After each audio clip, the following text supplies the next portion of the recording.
Good evening. Good evening. Welcome to the Arts Center and to this social justice gubernatorial debate. We are, my name is John Schreiber. I'm the CEO of NJPAC. I welcome you to what is a historic evening. All of the candidates are backstage. They can't wait to get out here and explain themselves to you. We have many, many important and good friends of Newark and of NJPAC and of the state in the House. I want to acknowledge just one. I'm so grateful he's not running for governor because we need him here doing what he does every day. Ladies and gentlemen, Mayor Roz Baraka. Not running for governor. Yay.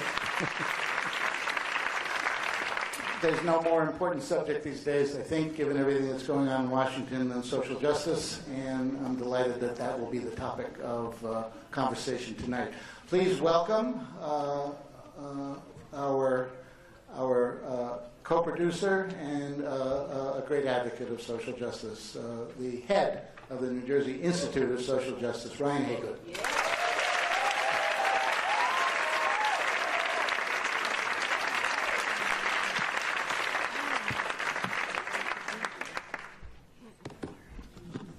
Good evening. Good evening. Good evening. Thank you to John Schreiber and to NJPAC for opening up the doors of this beautiful space for this very important and necessary conversation. And I want to thank all of you for joining us here in this room and in the overflow room, and for those who are watching us on NJTV's live stream. I welcome you on behalf of the organization that I lead, the New Jersey Institute for Social Justice, and the NAACP New Jersey State Conference, to this conversation about social justice with New Jersey's gubernatorial candidates. 50 years ago last month, Dr. Martin Luther King Jr. looked to Newark and other urban communities and explained that the country existed in two Americas, which he said were divided sharply by race and poverty. Dr. King explained that in one America, children grow up in the sunlight of opportunity. But in this other America, Dr. King explained that, quote, people find themselves perishing on a lonely island of poverty in the midst of a vast ocean of material prosperity. 50 years later, perhaps no other city embodies both the reality of the two Americas and the possibility of bridging these entrenched divides more than the mighty city of Newark. As a testament to Newark's burgeoning economy, the majority of the people who work in this city earn more than $40,000 each year, according to a report that was just issued by the Institute that was principally written by my colleague Demelza Baird. But this prosperity has not been shared by the majority of those local residents who live in this mighty city. Our report found that the poverty rate for black residents in Newark stands at an astonishing 33%, which is more than double the national average for all races. And this really is part of a broader, troubling picture.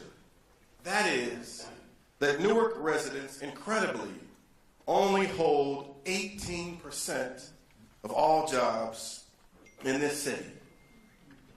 And while almost 3/4 of those who live in the city of Newark are people of color, 60% of those who are employed in the city of Newark are white. Importantly, though, these racial disparities in employment cannot be explained by an unwillingness or an inability to work on the part of local residents. Instead, they reflect systemic failures that require systemic solutions to create a more just and prosperous New Jersey for all of our residents. The Institute's report tells a story about Newark, to be sure, but it also speaks to the reality for too many people of color in urban centers across New Jersey. It's also true, though, that our cities hold real promise for addressing some of the greatest social and racial justice challenges of our time in the area of addressing income inequality, reimagining what criminal justice can and should look like, ensuring a world-class education for all of our children, building an inclusive democracy, and interrupting systems that deny human dignity and human rights. It's true that the solutions to these long-standing challenges will come, as they have always come, from the ground up in our communities. And that's what brings us to this conversation tonight. This moment offers us an opportunity for New Jersey and its cities to serve as a national bright light for progressive action, a standard bearer for social and racial justice, and an opportunity to finally bridge Dr. King's two Americas. New Jersey is one of only 2 states this year to hold a gubernatorial election. And so, just 1 month ahead of the June 6th primary election, tonight's conversation will provide an opportunity for the candidates for governor of this state to address these critical issues, to cast their vision for how they would address these racial and social justice issues of our time.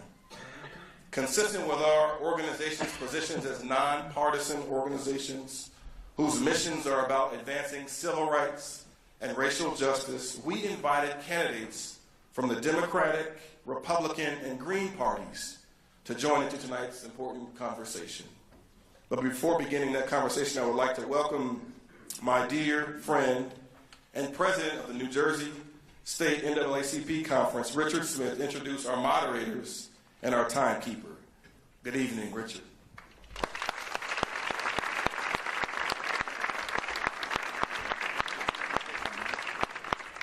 Good evening.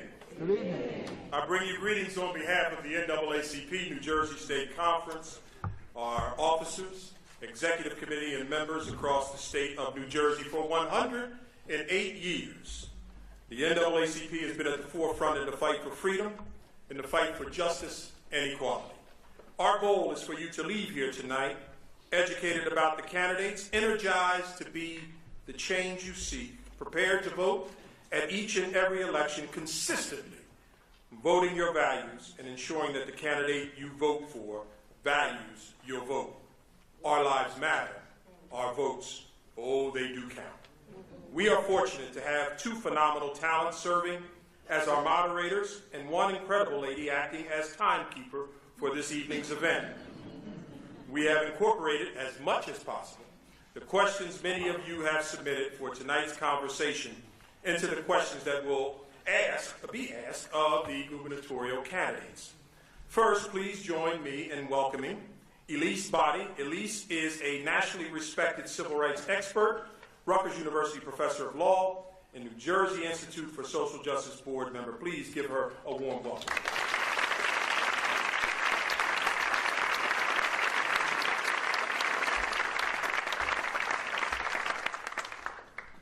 Second, please welcome Michael Hill. Michael is an award-winning NJTV anchor and correspondent. Let's hear it for Michael Hill.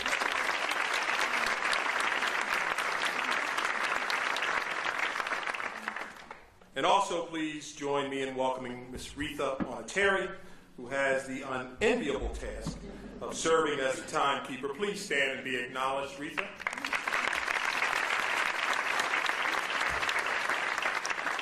So again, good evening to everyone. Elise, Michael, Retha, let's get it on. Thank you. So we have a lot of good energy in the audience tonight. Thank you for coming to tonight's forum on social justice featuring New Jersey's gubernatorial candidates. We're delighted to see you. We have a lot of ground to cover, so we ask that you please hold your applause during the program. Our questions were drafted based on input from various community groups and organizations, Institute staff, Elise, and myself. No candidates or their campaign staff participated in the drafting or the selection of any of these questions. The candidates will deliver their answers according to a random drawing conducted by an Institute staff member prior to this event. And now it is our honor to introduce the candidates for governor to the stage. You are welcome to applaud as they take the stage. Please welcome Bill Brennan.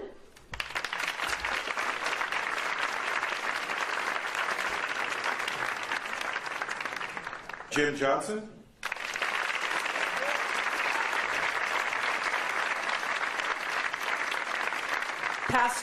Pastor Seth Copperdale.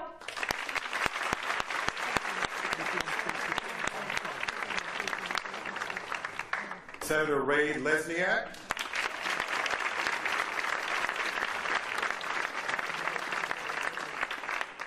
Ambassador Phil Murphy.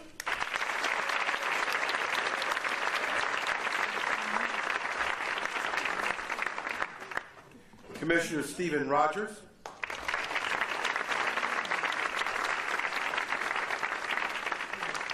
Hirsch Singh.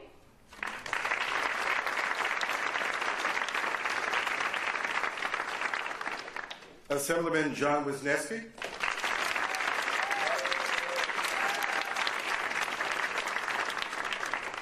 Councilman Mark Zinna.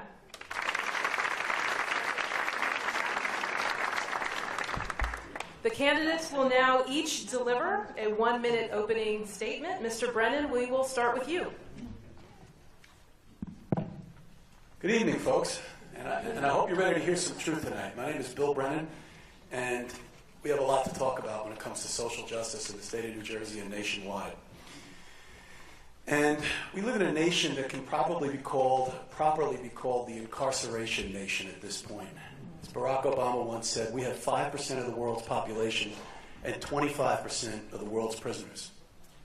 Now you take that demographic and break it down a little more. The United States, 6% or so of the population are African American males, and 40% of the prisoners in the United States are African American men.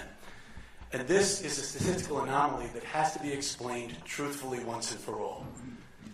When the 13th Amendment abolished slavery, there was a carve-out there. And it said slavery and indentured servitude are not allowed except as punishment for crime.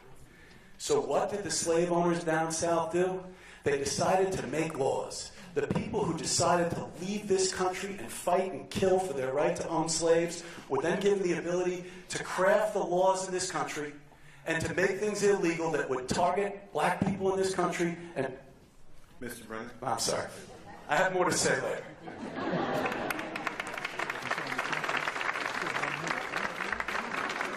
I'm fairly certain we will hear more. Mr. Johnson. REFA will impose equal justice under law. There's no question. Good evening.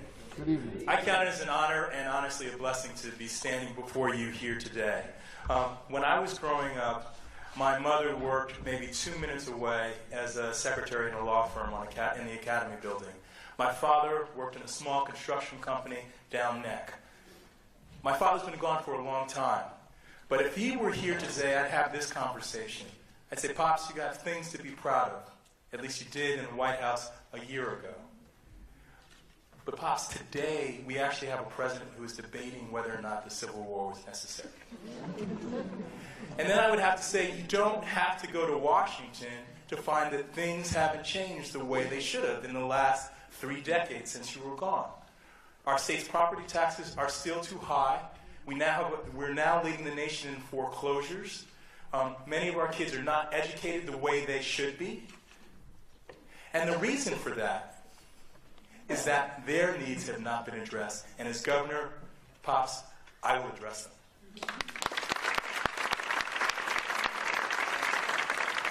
Mr. Copperdale.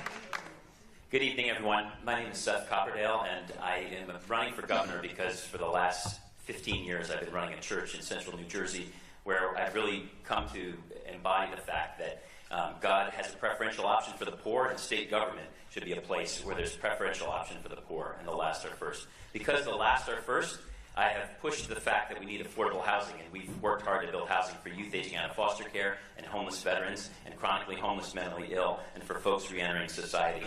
Because the last are first, I've put an emphasis on creating a CDC for chronically homeless. Sorry, I got thrown off by that. Sorry. We created a CDC for mental health services that are no-fee mental health services and Hurricane Sandy relief for those in need. Because the last are first, we have offered sanctuary for 11 months to 9 individuals that this country was trying to deport. But even as we've done all these things that have helped to keep people from the horrible things that happen, I feel like we've been running up against the duopoly in this state that has been committed to the neoliberal agenda, and I'm running as a Green Party candidate to challenge that duopoly. Thank you. Mr. Lesniak? Well, thank you and welcome everybody. Bill, I've already reduced the prison population in New Jersey by 20% for drug offenders who were targeted with minimum sentences for 3 to 5 years for drug crimes that anywhere else would have been probation. And in addition to criminal justice reform, I have 4 bills that were vetoed by Governor Christie for affordable housing. 3 of them that would have transformed foreclosed homes into affordable homes. So I guess I'll have to be governor to make sure that that bill is signed. I was very proud to have Julian Braun come up from Atlanta to testify on behalf of my legislation to legalize same-sex marriage. And Julian Braun said, "My gay brothers and sisters marched for my rights, and I'm here to stand up for their rights." And lastly, I'm very proud of the fact that I've received a Human Rights Award from France for abolishing the death penalty in New Jersey. Mr. Murphy. Good evening. I stepped down a few weeks ago from the National Board of the NAACP, and one of my esteemed colleagues was the Reverend Dr. William Barber. And he's on record as saying America needs a grown-up conversation about class and race. And I'm honored that we're having it tonight in the great city of Newark. Mayor Baraka, thank you for hosting us. Just like a patient that suffers from multiple organ failures, we are a state that has suffered from multiple system failures: economic, education, health care, housing, on and on. And we have become, as a result, one of the most unfair and unequal states in the United States of America. We can do better than that. We must do better than that. There's an agenda that we must seize together, and I'm honored to be with you tonight. Mr. Rogers? Ladies and gentlemen, thank you very much for giving me the opportunity to be here this evening. I spent 38 years of my life on the Nutley, New Jersey Police Department. I retired as a detective lieutenant commander. I saw the good, I saw the bad, the ugly. I can't begin to tell you how many crime victims, police officers, corrections officers, and people from all diverse cultures have put their heads on my shoulders and weep night after night after night. As a result of crime being permeated throughout the state, victims, families who have become victimized by the heroin epidemic, and police officers and corrections officers who had to deal day in and day out with the problems of our society. I also spent 25 years of my life in the United States Navy Reserves, retired as a lieutenant commander, last 2 years served at the FBI National Joint Terrorism Task Force. Ladies and gentlemen, I have one goal when I become governor of this state. Every time you pass an American flag, I'm going to ask you to look at the third star. That third star is New Jersey, and I plan to make that star the brightest star on Old Glory. That star, New Jersey, will become the shining city on a hill that Ronald Reagan talked about in the 80s. Thank you. Mr. Singh. Good evening. My name is Hirsch Singh. I'm an engineer. In other words, I'm a problem solver. I was born in Atlantic City, went to Egg Harbor Township Public High School, and completed my engineering degree a couple blocks from here at the New Jersey Institute of Technology. For the last 10 years, I've supported the Federal Aviation Administration, U.S. Navy, U.S. Army, making sure we have the most advanced satellite navigation, electronic warfare, and intelligence capabilities in the world. But I'm entering this race, I've completely entered this race, because we don't need a creature of the political class to lead us. We've had enough of that. We've had bankers, we've had lawyers. We need an engineer, we need a problem solver, one who is of the people, by the people, and for the people, and that is me, Hirsch rather than Singh. Thank you. Mr. Wisniewski? Thank you very much. Let me start by thanking the New Jersey Institute for Justice and the NAACP for hosting us tonight, as well as NJPAC. I've spent 21 years in the New Jersey Assembly, and that 21 years has given me a perspective on the issue of social justice.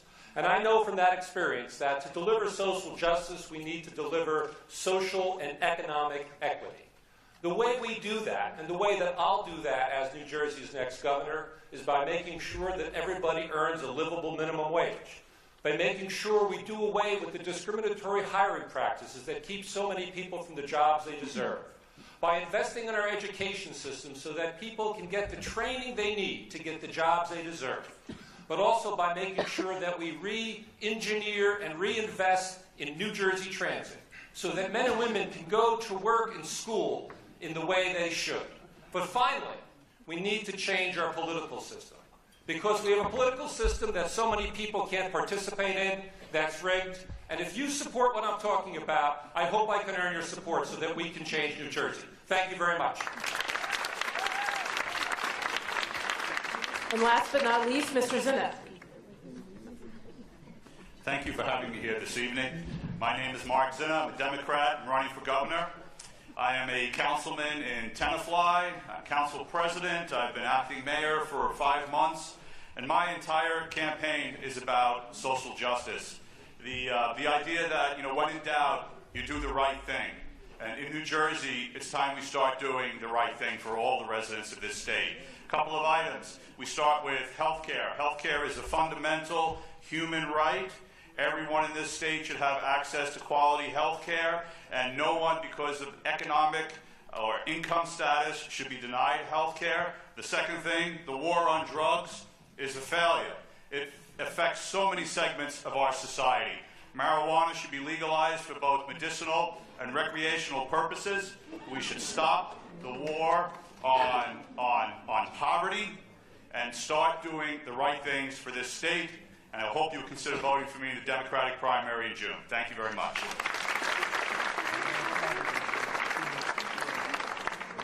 Thank you. So we'll now turn to the first question. But before I ask that question, if I could ask you to please silence your phone so that we're not distracted and the candidates have the full attention of the audience.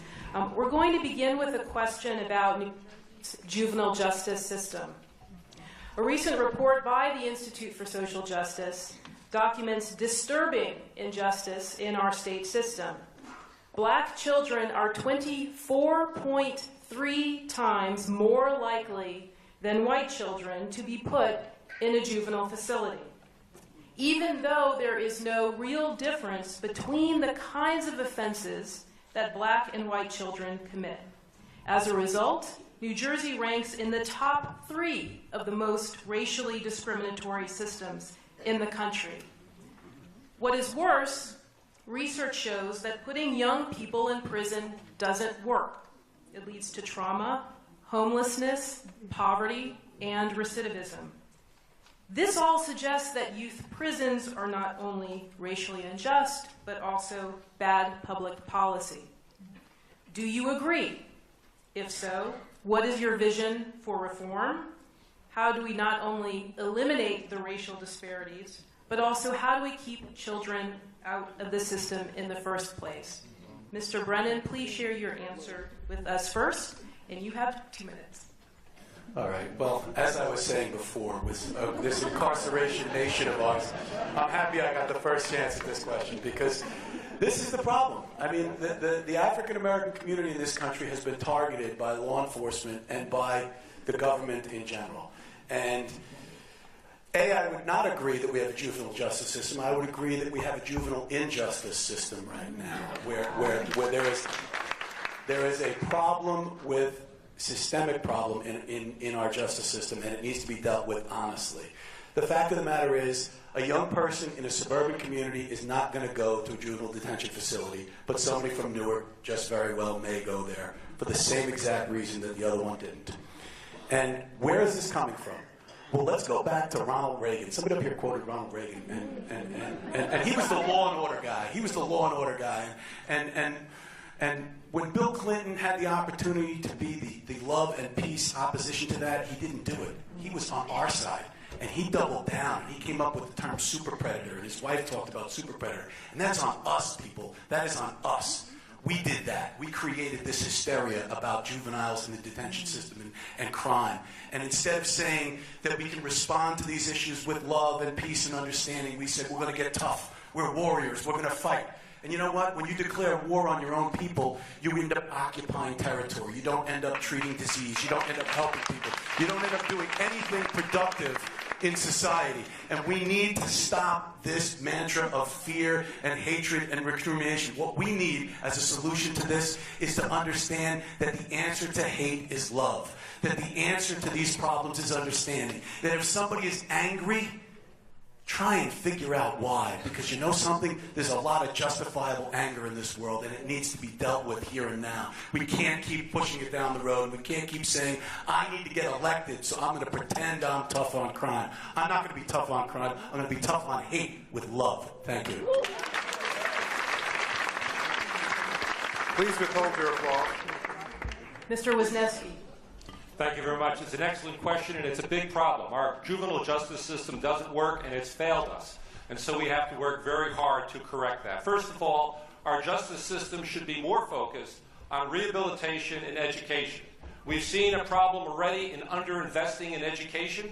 We need to end the school-to-prison pipeline by fully funding our public school systems. We need to make sure that the goal of our justice system is rehabilitating people and giving them an opportunity to get back into society and not punishing them. We need to make sure that we're investing properly in our higher education system by providing young men and women with an opportunity to go tuition-free to a public college and university. We need to make sure we are ending the war on drugs. We have failed. We have lost it. We need to decriminalize marijuana and create a legal framework for its sale and taxation.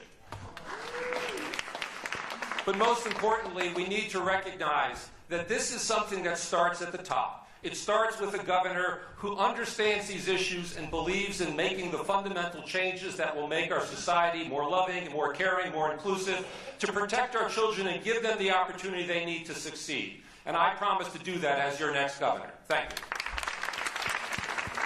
So we appreciate the enthusiasm, but please withhold your applause. The more that gives us more time to have conversation among the candidates. Mr. Johnson. James Baldwin said, to fix the problem, you have to face the problem. And I'm a great believer in love and understanding, but we have to look at injustice as well. I first got what my family called the talk when I was about 6 years old and I was going to go buy something from the store.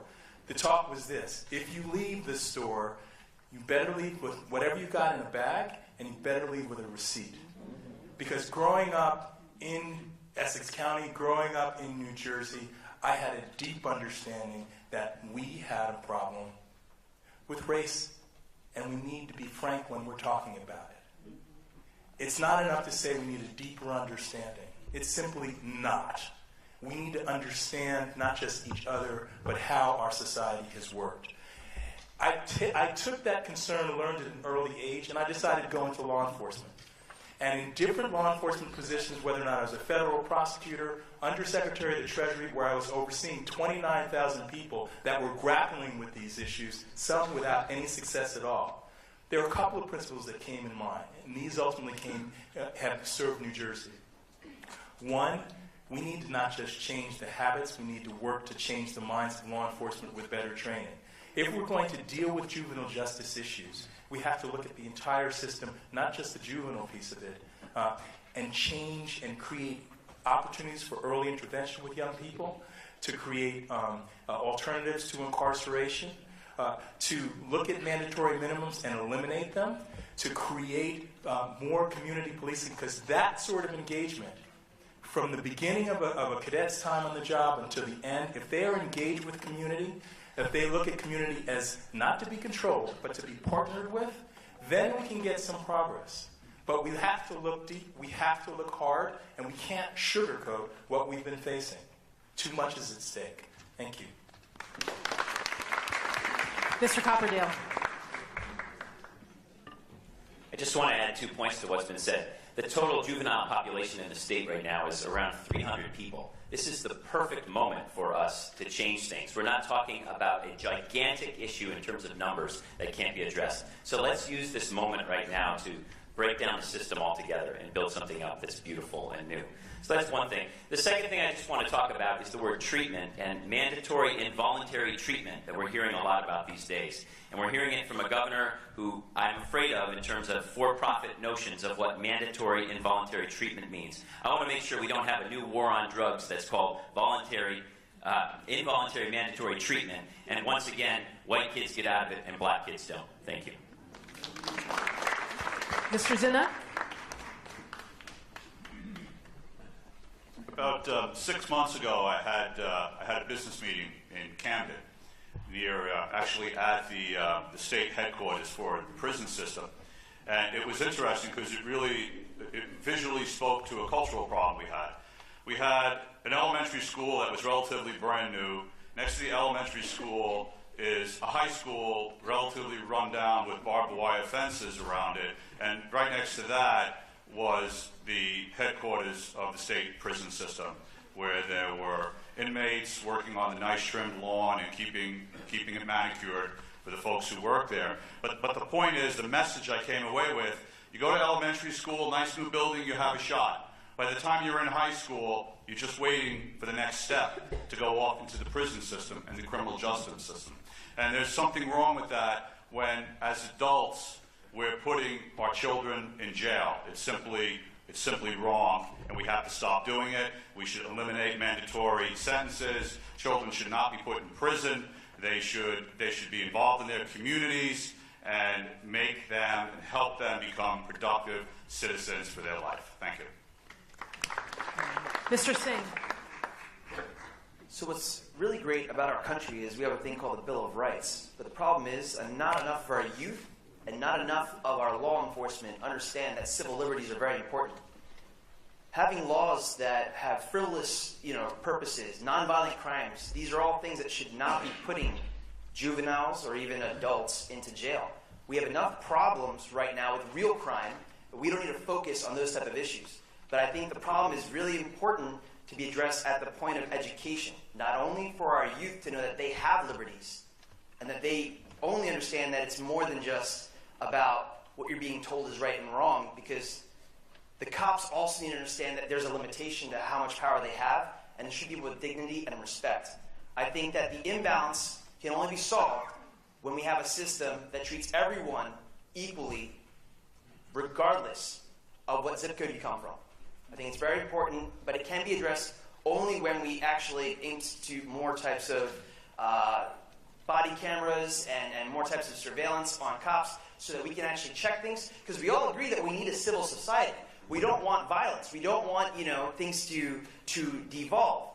We all need that. So we need more police force in certain areas that are not safe. But at the same time, we must provide sensitivity training as well so that youth and all minorities are actually protected, because we are all here and we are all protected underneath those Bill of Rights.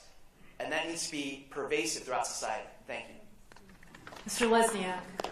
Thank you. But first of all, I have to remind my fellow candidates that I've already eliminated most mandatory minimum sentences. But the place to start in terms of juveniles is with education. And Mayor Baraka knows this very well. And it's something that we're not doing. In low-income areas, the most important time, the most important time in any child's ability to learn is not at pre-K. It's at prenatal. And we have to provide wraparound community services in low-income areas for that pregnant mother, for nutrition, for health advice for that child, for nutrition, and for health advice and for tutoring advice. That's the best thing that we could possibly do in every single low-income area in the state to avoid the problems that come later. Because if you feel that you can't learn as anybody else, you're going to look for something else to do.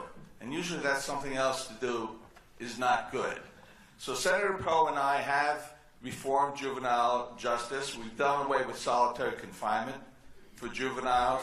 We reduced the chances of upgrading offenses to be tried as adults. And what we have to do is deal with the station house detention. These are for low-level crimes where the juveniles are held in the station house. they should be able to be supervised, to be, instead of being in the station house, in a police cell, they should be given community service, they should be given treatment, and if they're given the treatment that they need, the services that they need. And one last thing, after the Bell programs, Christy did away with education programs after 3 o'clock, the most dangerous time in a child's life, and the most dangerous time when they can get somebody else in trouble is from 3 until when their parents come home. Let's bring back after 3 programs. Mr. Rogers? Ladies and gentlemen, a few things have been said up here about police officers. The overwhelming number of police officers in this state do a good job protecting us. In this city alone, I can tell you that I know officers here, and the mayor here has set up an atmosphere where the police officers here engage young people, mentor them, help them, check on their homework, make sure they're doing good in school. There are many things you don't know about what police officers are doing. I wrote the book, by the way, on community policing in this state in the 90s. But police officers do a good job, and I don't want to walk away from here saying that, look, not all of them are good, we know that, but the overwhelming majority are a part of the solution, not a part of the problem. Now, I'll tell you another part of the solution. We're talking about a topic that is not a political solution. It's not Democrat or Republican. It's an American problem with an American solution, and I'll tell you who has the solution. It's our pastors. It's our clergy. It's our ministers. It's our priests. It's our rabbis. We have an Office of Faith-Based Initiatives in this state. I don't know what they're doing, but when I become governor, I will tell you that I will visit every church. I will visit every church and every single house of worship. Because there are, I believe, I'm one of the few that believe there are more solutions than money and programs. Sometimes it's a spiritual solution. Sometimes you need to get into the heart and soul and spirit of a young person, of a parent. I can't do that as governor. No man or woman in politics can do that. But our pastors, our ministers, those community leaders, they know how to get from here to there to help whoever. Thank you. Thank you. Mr. Murphy? I mentioned multiple system failure. No system has failed more than the criminal justice system in this state. If you look at this in particular, as the question led us to, a rate of 24 times likely to be in a juvenile detention system, that's among the widest gaps in the United States. The single most important thing we can do is to keep, as long as possible, the police out of the equation. That's not a value statement about the police. The question is, can you keep the student's situation within the confines of the school? I visit a lot of schools in the state. I was in a district school in Camden last week. It was quite striking for 2 reasons. The first room I went into was a room with an educator and 2 young kids, and she was trying to walk them through and reason them through the challenges that they had gone through in an incident they had had that morning. It was really impressive. They were trying diversion tactics. They were trying counseling to at all costs to keep that solution within the 4 walls of the school. The other remarkable observation for me was the point that Senator Lesniak made, which is this wraparound notion. My wife and I founded a teen helpline about 12 years ago called Second Floor for the single reason to get at those kids between the hours of 3 p.m.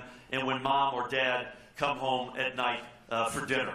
As a broader matter, beyond just the juvenile challenges, we need a comprehensive reform of our criminal justice system. Everything from mandatory minimum sentences to legalization of marijuana. We lead the nation in solitary confinement. Let's get private sector players out of the business of prisons.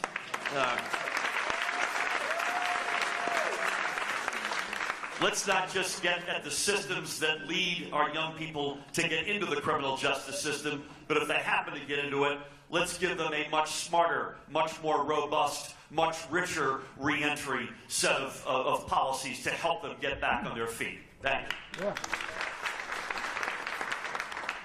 Thank you all for your responses, and I will remind you guys one more time to please withhold your...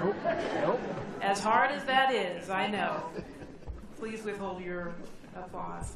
The next question is on mobility, access, and opportunity. Studies show that Newark's metropolitan area ranks among the most racially and economically segregated areas of the country. The report also shows the high costs of this segregation. Blacks, Latinos, and low-income people are less likely to have access to quality schools, steady jobs, decent housing, and good public services. Indeed, although New Jersey is one of the wealthiest states in the country, in Newark, 1/3 of residents live in poverty. As governor, what would you do to eliminate racial and economic inequality across the state's metropolitan regions in order to ensure that all of New Jersey's communities have fair, equitable opportunity to live the American dream? And please be specific. Mr. Singh, please share with us your thoughts. Economic inequalities start with an education system which is not actually allowing everyone to succeed. I think it's very important that first and foremost, we must have an equitable education system. And what I mean by that is, right now we're spending the third most in the entire country, over $14 billion on our public education, yet it is not going to the students, it's not going to the teachers, it's being wasted. This is really unfair because with that much money being spent, we have more than enough money for every student to get what they need so that when they exit high school, they could enter the workforce if they so chose. That's what it was 30 years ago. Why all of a sudden now it's like a mandatory minimum to get into college? I think that's completely unacceptable and must be really rooted out. From this start, we really have to move into what's going on at the jobs level. We used to have a lot of manufacturing in this state, but now it's really difficult for people to find jobs unless they have very specific degrees. That's the role of government, really, to create the environment that allows for jobs for manufacturing and to bring in factories. We can't do that with these high taxes. Right now, businesses are leaving. People are moving out to places that cost less because it's almost unaffordable to live here.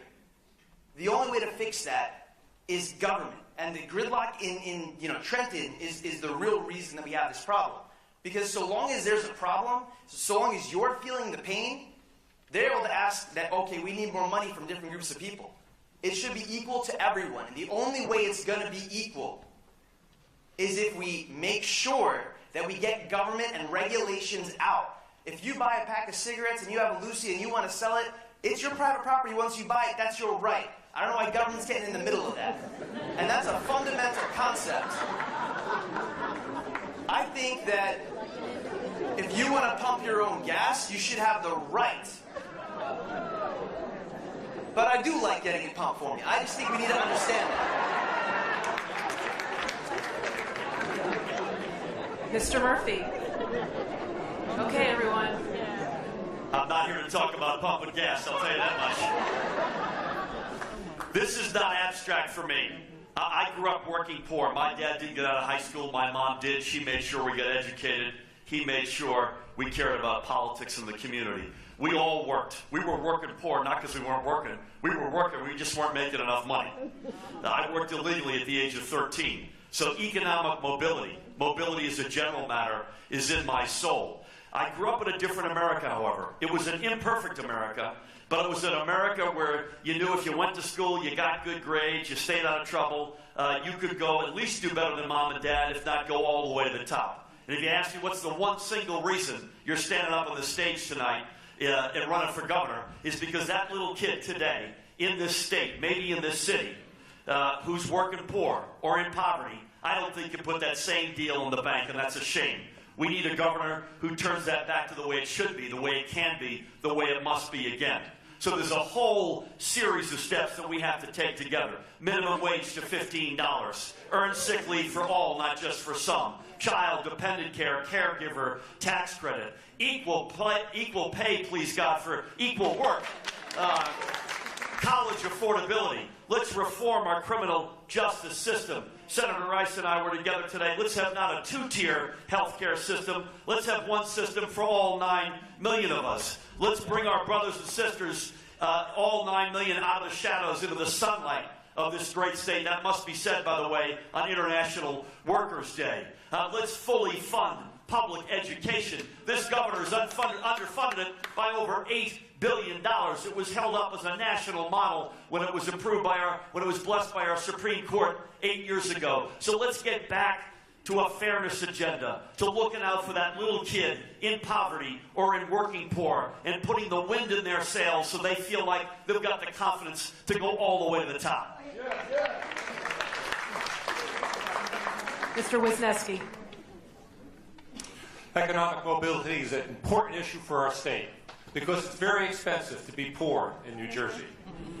We need to start with a livable minimum wage, equal pay for equal work, but there's also the problem in actually getting the job. And we see too many people stopped because of questions that are asked before they even given an opportunity to interview for the job. We have to end those unfair hiring practices so that everybody can have their talent shown when they go for a job.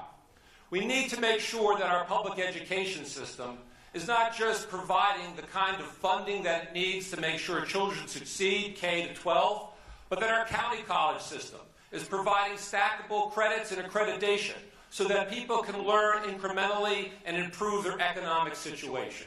We need to make sure that we're providing apprenticeship programs so that people can get real-world training and real-world experience so they can go out into the job market and earn the jobs that they can earn and deserve to earn. We need to make sure that people can get to and from work. I mentioned this in my opening. We have a public transportation system that used to be the model of the nation, and now it is the laughingstock of the nation. We need to invest in our public transportation system by having the right professionals and the money to make sure the trains literally run on time. We need to make sure that people aren't worried about health care, and we have a health care system that is failing us. And I am the only candidate proposing a New Jersey-based single-payer health care system so that everybody can get the health care they need. And finally, there's nothing more important than making sure that people have a place to call home. And we have a foreclosure crisis right here in New Jersey caused by the greed on Wall Street. Well, I have a community land trust proposal that will help us take those foreclosed homes and make them available as affordable housing so that we can provide a place called home for so many people in New Jersey who don't have one right now. Thank you. Mr. Johnson.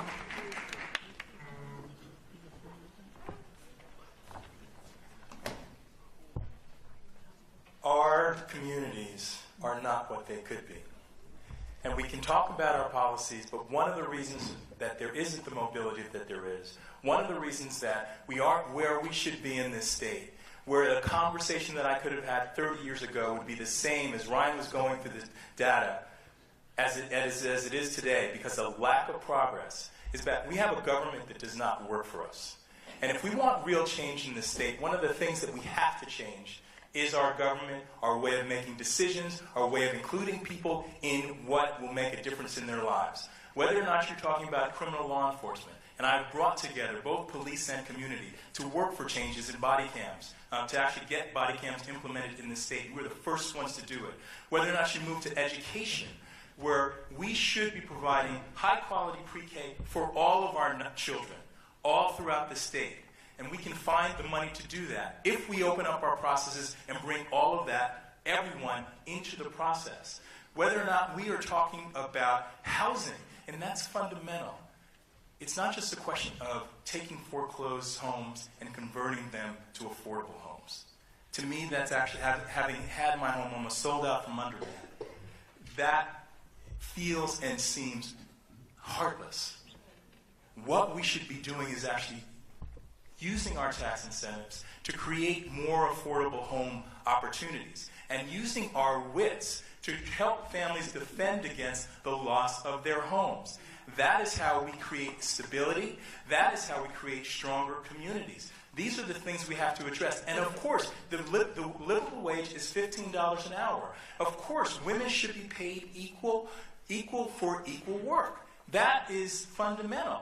But we can't get there if we keep doing things the same way and doing it by the insiders for the insiders. We have to talk about that as well in this debate. And as governor, I would address that as well. Mr. Brennan. Anybody remember the question? Because we were asked to be very specific, and I didn't hear anything specific from anybody just thus far. And I'm going to be very specific. When we're talking about our educational system in this state, the difference between one zip code and the next, I live in Wayne, New Jersey. We have one of the best school systems in the country. And I live about 5 miles from Patterson, which is a terrible school system, despite the hard work of the teachers in that school system. So there's a disparity that needs to be dealt with that's a fundamental structural issue that we've got to get to. So how do we get there? Well, I like solutions that are synergistic in nature, that are going to solve more than one problem at the same time. How many people here think that our property taxes are a little too high in New Jersey? I'm one of them. And 1/3 of my property tax bill goes to my school system. So how can I do something about that? Well, as governor of New Jersey, I would implement a program where the public education system in the state of New Jersey is no longer funded through property tax. All of our school system, every school will be at a county level school and funded through the state tax system, whether it's income tax, whether it's user fees or anything else. If you want to stay in your little fiefdom and you don't want to let the next community share in the resources in your community, then you keep paying those property taxes. You can have your home rule and you're going to pay for it. But under my administration, a Patterson student who is willing and able to come to Wayne will be able to attend the school system that I live and work for, that I pay for, because I don't think that my kids are better than your kids, and I don't think that your kids don't deserve the same chance as my kids. So if New York City can do it, if New York City can allow people to choose from the best schools around them and compete for admission, why is it that the county of Passaic or the county of Essex or the county of Bergen can't do the same thing? The disparity has to be dealt with. And we can't just trim around the edges. We need to do something serious, we need to do something substantial, and we need to do something different here and now. Not tomorrow, not next week. Thank you. Mr. Lesniak. So, Jim, my foreclosure program deals with abandoned foreclosed homes that are boarded up. They attract crime and vandalism, and they lower property values in the entire neighborhood. And, John, you voted for my program 3 times already. So I like your program. So if you're governor, make sure that you sign it this time around. We have economic injustice staring us right in the face right here in Newark. Because, by the way, I have voted the only senator to vote in the Judiciary Committee and on the floor of the Senate against Port Authority commissioners. I voted against them because I asked them, will you guarantee that the workers at Newark Airport get the same $15 an hour that they get in New York? And they said no, so I voted against them. Can you imagine that? The same workers, and they're mostly Hispanic and African Americans, probably 99%. They can't earn the living wage, but the people doing the same work at Newark Airport, at New York airports are. But most importantly, is we have to focus on education. The greatest mistake that Chris Christie has ever done is to demonize the teachers in our society. I've studied school systems throughout the world. Finland and Poland pop out where the teachers are considered the professionals that they are and that they deserve to be. And the students look up to them. And they don't have these mandatory tests imposed by the state and taking away the teacher's ability to be able to convey what needs to be learned, as opposed to having some mandatory test that doesn't make any sense. I do great on mandatory tests, but there are plenty of people a lot more talented, a lot smarter than I who don't.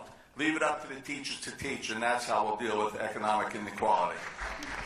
Mr. Zinna. A couple of specific ideas. Of course, $15 an hour minimum wage. That's a no-brainer. The second thing, ban the box so people have an opportunity to rebuild their lives.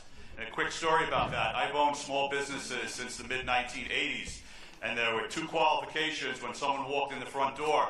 We never assumed that they were a criminal when they were applying for a job. We never asked them if they were arrested or convicted of a crime. The 2 questions were, are you able to do the job? And if so, when can you start working? And I believe in my past 30 years, we give people the opportunity to move forward with their lives. And as governor, I would do the same exact thing. Another idea I have for a specific is it's important to create wealth and give people the opportunity to create wealth. And in New Jersey, you do that by home ownership. And I believe one of the things we need to do for long-time residents of public housing, we need to slowly give them the opportunity to own the apartments or the buildings that they live in, so that over generations, they can begin for their families to accumulate wealth and be part of the American dream. Thank you. Mr. Rogers. No, it was once said by someone, if you hear a knock at the door and you open it up and they say, here, I'm from the government, run out your back door. And that's what we have in New Jersey. First and foremost, with regard to education, we need to get government off the backs of our public school teachers. Park testing is going to go when I become governor. Common Core curriculum is going to go when I become governor. I am the product of a public school system. I am the product of someone who was a C average in school. But because I had teachers, public school teachers, that cared for me, that mentored me, and helped me, here I am on a stage running for governor of the state of New Jersey. And yes, sir, we need to stop the denigration of our teachers. They are probably, if not the only backbone of this country that'll keep us going. And yes, I am for school choice. I believe in the capital system. I believe that people should have the right to choose where they want to send their children. But I also believe this, ladies and gentlemen, that there just may be a little bit too much emphasis on college. I believe college is the way to go. But what about teaching our children to be skilled workers? That it's not a bad thing to be a carpenter, a plumber, an electrician, to help put your hands and your mind and your body to work to build America. What on earth is wrong with serving in the United States military? And sometimes we put so much emphasis on college, the kids like you're looking at here, who never believed he could make it, never will even take a shot at it. But I made it because I got help from the military. I went in at 18 years old, and they showed me the way. I think that is a big part of the solution. Thank you very much. You're a good timer. You're doing a good job. Yes, thank you for keeping time. Mr. Copperdale. So there's a number of things I think about economic mobility. As a pastor, I've been developing housing, and so I definitely want to see $600 million a year put into affordable housing and into SRAP vouchers. State Rental Assistance Program vouchers have given so many people in New Jersey a chance, and especially with the federal government that we have right now that looks like it's going to be undercutting so many programs, including housing programs. We need to have a robust plan for housing. We also need to fully fund the education system as the 2009 mandate from the courts came out, and I don't believe it's been fully funded, but for once since that time. And until we come up with a different plan, we need to be funding it the way we're supposed to fund it. But all of these suggestions that I'm making right now are just tweaks and reforms, and I feel like a lot of what I'm hearing tonight are tweaks and reforms. And I really believe that if we're going to have a change that impacts the economic mobility of poor people in the state of New Jersey, we need a revolution, not a reformation. And it's time to start talking about a revolution. And a revolution means getting the money out of the hands of the wealthiest people and putting it at the bottom of the system and creating a wellspring up from the bottom instead of trickle down from the top. So I've got three major things around that.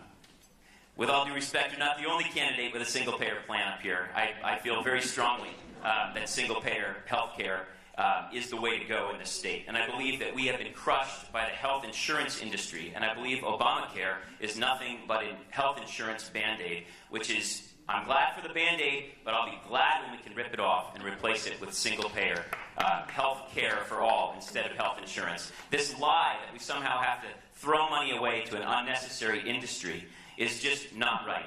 We could have a platinum-level health care program for all people in New Jersey that would create incredible economic mobility. First of all, towns, municipalities around the state would see a drop in property taxes of approximately 15%.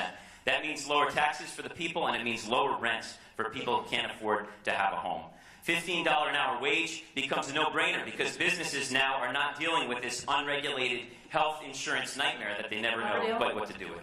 And I'm out of time. Just get going. Thank you all for your responses. Michael?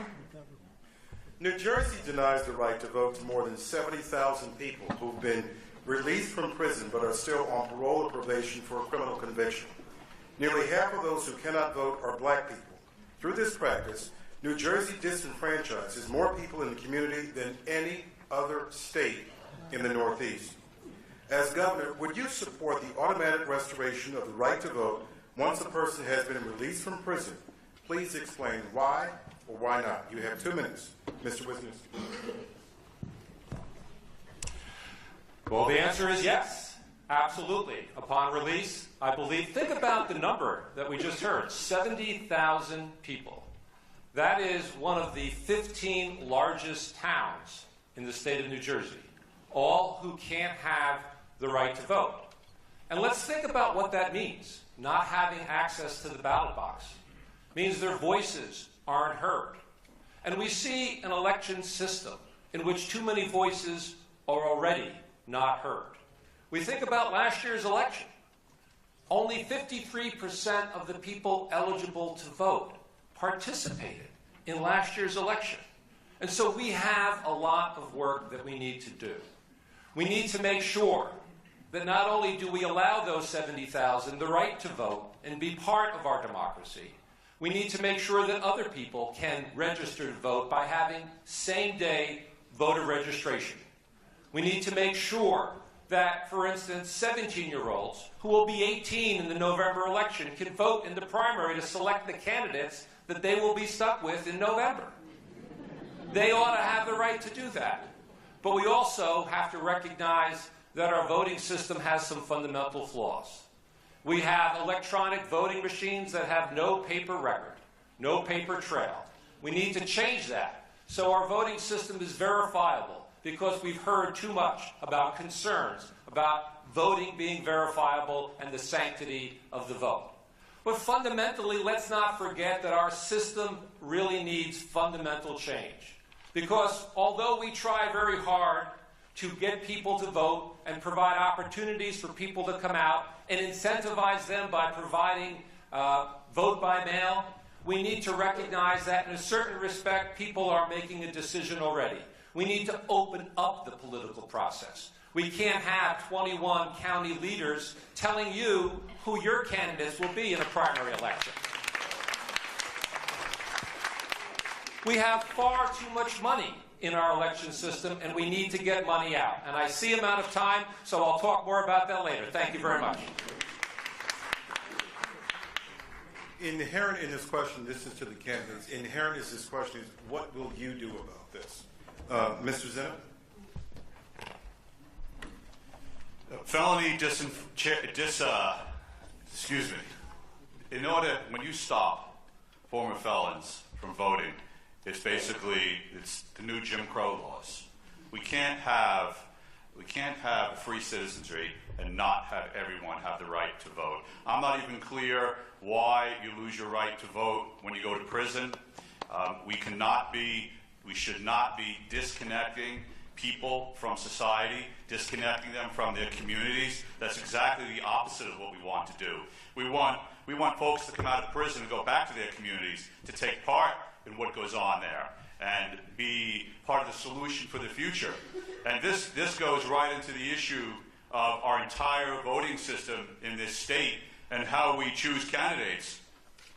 Because as my friend John over here said, I too very much disagree with the way the control of the Democratic primary process is done by 21 county chair people who, if they choose to, after they cash the checks they receive to their organizations, don't even need to have a vote. Their bylaws allow them, the 21 people, to pick who the candidate is going to be. And there's something fundamentally wrong about that. And it's far more than former felons who are getting prevented from voting in this state. And it's a cultural issue, and we need to change it. Thank you.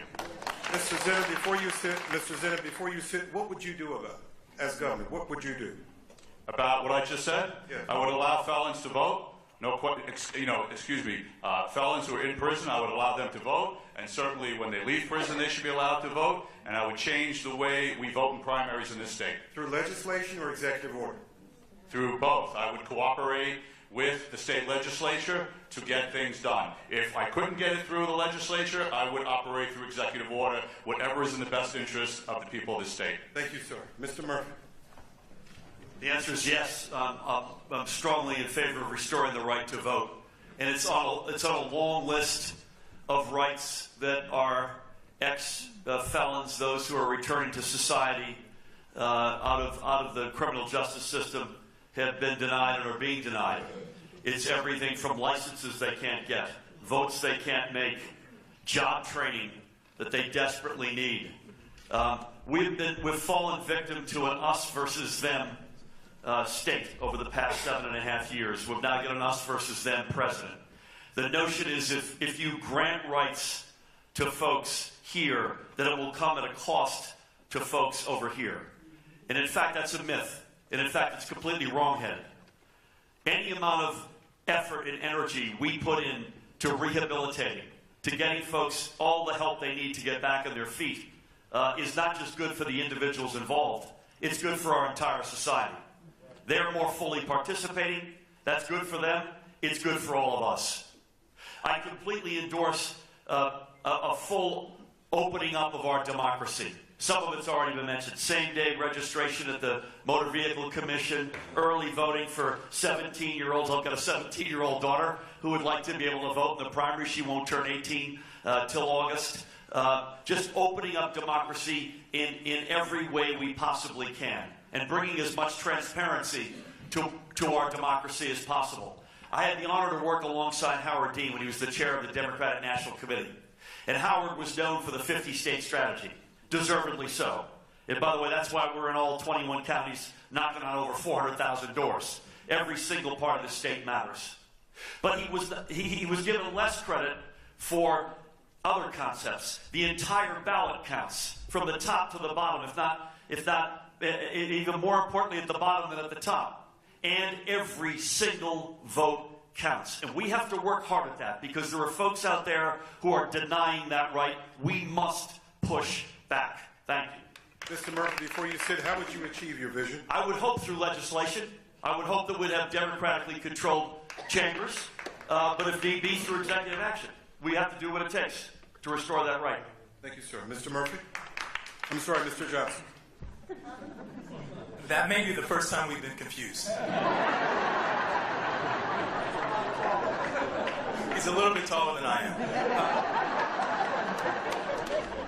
First, this is not theoretical. I actually worked to get the right to vote for 600,000 formerly incarcerated men and women in Florida. It was a hard fight. That fight we weren't successful at, but in New Jersey we will win, and the right to vote will be restored.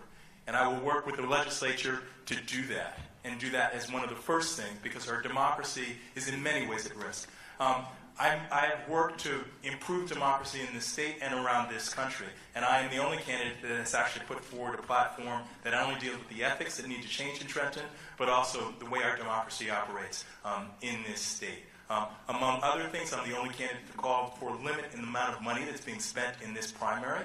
I'm the only candidate to raise the question of full compliance with the ELEC laws. That has to be done. I filed a request for an investigation because I'm concerned about how much money has been spent, and I'm concerned, and we all should be concerned, about where the money has been spent, and where it is going. That squeezes our voices out of this process, and all of our voices need to be included. But I've gone further than that. I've called for ballot reform, and I won't get into the details of ballot reform, but it needs to be clear that no single party chair or 21 party chairs can put their thumb on the scale of how people vote. People need to have a free, open, and transparent choice, and New Jersey right now, they don't, and we all need to fight to make sure it happens for all of us. Thank you. Mr. Rogers? If an individual has served their time, then by all means they should have the right to vote. They paid the penalty. My slogan is renew and restore New Jersey, and that means also renewing and restoring the rights of individuals. Well, ladies and gentlemen, it goes back to that one word we've been talking about, that common thread, it's education. We need to teach our young people how important it is to vote.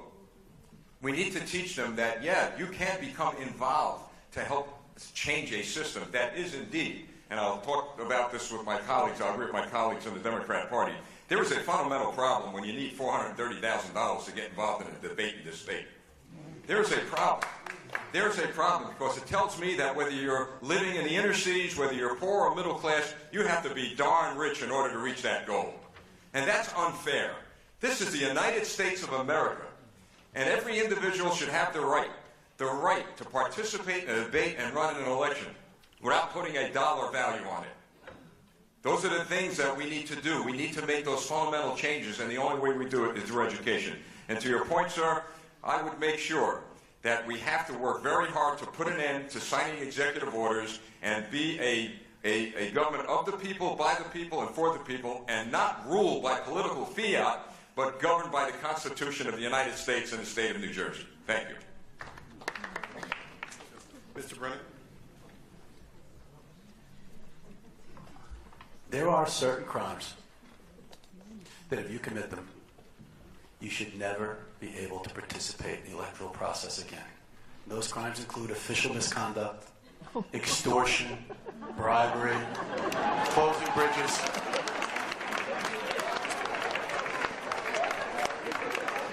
And with the exception of crimes touching upon public employment, if you have served your time, then you should be allowed to participate. Because as Mr. Zinna said, as I alluded to before, we have a Jim Crow system that carries forward. We can connect today's incarceration nation directly back to slavery. It is exactly the reason they're doing it. We had lease labor after Reconstruction. And what was that? Put black people in jail, make them work, lease them out to their former owners. And what are we doing today? We have the Corrections Corporation of America making money on our misery. And this has got to stop. So in no uncertain terms am I going to continue Jim Crow. I'm going to come up here and I'm going to go there and I'm going to go everywhere. And I'm going to tell the truth about what our nation is doing to its own people. Our nation was built upon two things: the genocide of Native Americans and the enslavement of African Americans. And today, in the United States of America, right now, Native Americans are standing their ground in Standing Rock against the government of the United States, and African Americans are still locked up in prisons and working for corporations as if slavery never ended. And that, my friends, is how we're going to stop it. And if I cannot get, the question was, what am I going to do about it? If I cannot get the legislature to bend to the will of my needs as a governor who wants to free the people of this state, then I will use the power of my office to pardon every single non-violent, and then we'll vote. Thank you.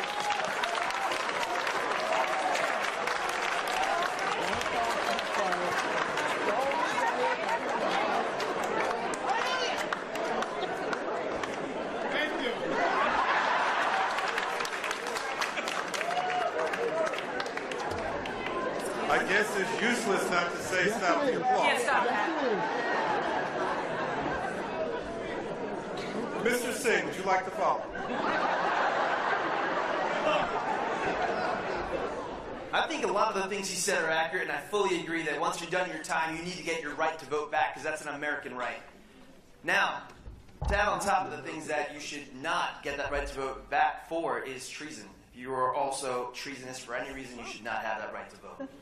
But, it's not about just the 53% that, voted in the presidential election. You also take into consideration that in the primaries, right now, combined Democrat and Republican, only 330,000 people are voting in the state. We have 8.9 million people in this state, and only 9% of registered voters even showing up.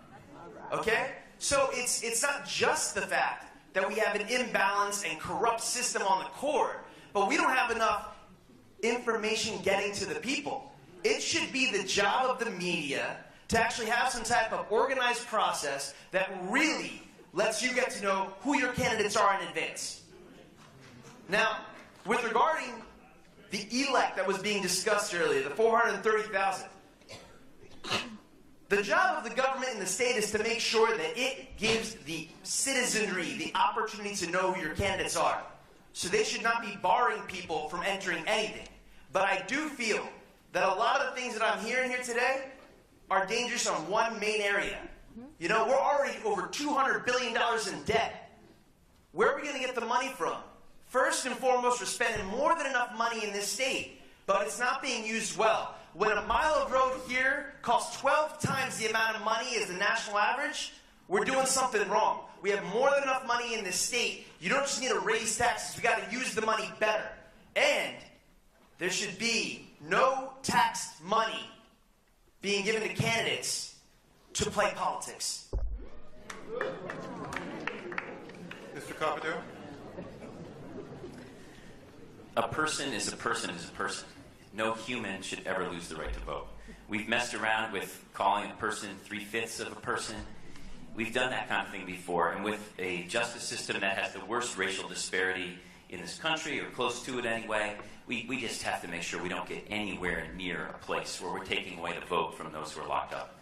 Especially when we have marijuana, which is only illegal because of the bias and race and hate that was connected to its past, where we were told that black men chase white women when they smoke a joint. We have serious trouble. When you look at the history of this country and why marijuana is illegal and why so many folks are in jail, and then we take away the vote, we really need to get our act together on this big time. There's nothing that I think is better than to imagine a father who's in jail voting on the local school board decision in the town where his child is. There's nothing that I can think better than inmates sitting around together and debating who might have the policies that serve those on the outside and those on the inside. And I hope they talk about some of the policies I believe in. I believe in a minimum wage in the jail. If we're going to make people work in the jail, we can't be doing indentured servitude wage jobs in the jail. And when people say to me on the outside, I can't make a minimum wage, I tell you, give it on the inside. I say, then we've reduced the beauty of New Jersey. If it's, we have to say, let's make sure it's just crumbs when you're inside, because there's just a little better than crumbs on the outside. So we need to do some major work to be changing the way that life is on the inside, and we need to make sure that no one ever loses the right to vote. Thank you very much. Mr. Carpenter, before you sit, how would you achieve your vision? What would you do? Thank you for saying that. As the Green Party governor, I think I could give New Jersey a break from this two-team system. This two-team system where you've got winners and losers, and it's a nonstop fight the whole time you're in power, waiting until the next time the team changes, and then it's a nonstop fight the other way. As a Green Party governor, I believe that all the people who are elected by the people of New Jersey have the potential for good ideas and bad ideas. And I would want to listen to all of them, and I believe that by listening to all of them, we could take on some of these fundamental things that I believe blue and red people could agree with, and all the people of New Jersey could agree with. Thank you. Thank you, Mr. Lesniak. So, Bill, when Governor Christie signed my legislation to abolish the death penalty, he pardoned the 5 murderers on death row because we couldn't make it retroactive. So you have an interesting idea, but I think because I certainly would take whatever means possible to have anyone who's done the time to be able to vote. The most important thing is to have less felons. 7 years ago, 2:30 in the morning, I was awakened by 2 guys standing over my bed, Antoine Neal and Bernard Kinney. The first words I heard were, "Shoot him." That was Antoine Neal. And then Bernard Kinney said something that has stayed with me to this very day. He said, "Stay cool, we're not going to hurt you." And then he said, "We're good people. We're just in a bad place right now." Now what got me is he didn't say we're not bad people. He said we're good people. We're just in a bad place. They were strung out on crack cocaine. They needed another fix. They had to have it. They took my money. They didn't harm me. They went down the street and got high again. They were captured a few days later because it was in all the press. Everyone knew about it. I went and I testified on their behalf. I testified on their behalf to get them into drug court, to get the treatment that they needed, rather than to go to prison and come out worse shape than they went in. And that's how our prison system should work. Our criminal justice system needs to be geared towards making someone a better person when they come out and they went in, and put less people in and give them the treatment for the addiction that they need. Thank you, Mr. Lesniak. Our last question focuses on immigration. Since Donald Trump took office, Let me finish, please. Can I finish the question? That's all you need to say.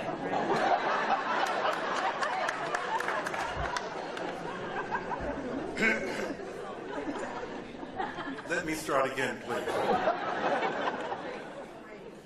Since Donald Trump took office,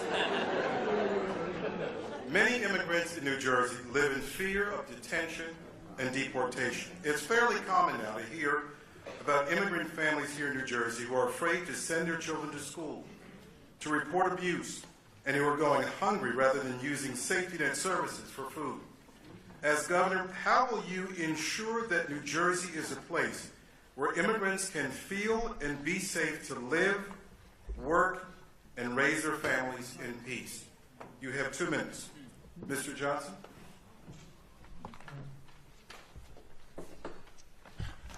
On the day after Donald Trump's election, I spoke to one of my daughters. She's a teacher in the Bronx.